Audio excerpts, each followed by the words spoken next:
Hello, today I'm going to be showing this slingshot toy that I've made. It's made out of Home Depot wood as well as 3D printed components.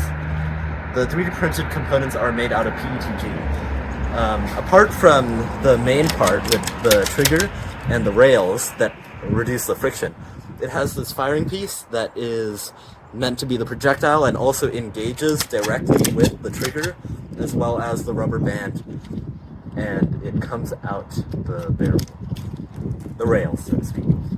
So I'm going to take off this rubber band and I'm going to show you the firing piece. So I'll put this in. It should slide down the rail pretty well due to the lower friction. Well, so it should slide along like this. So it'll lock into the trigger like so. And then move it back and forth. And then if I try to push it forward, it won't move unless I release the trigger, and then it'll slide forward. So now I'm going to show the rubber band part. This is just an exercise band.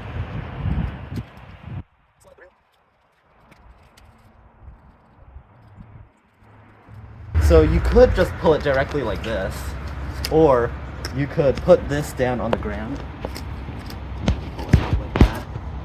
So as you can see, it's now locked in and it won't be moving.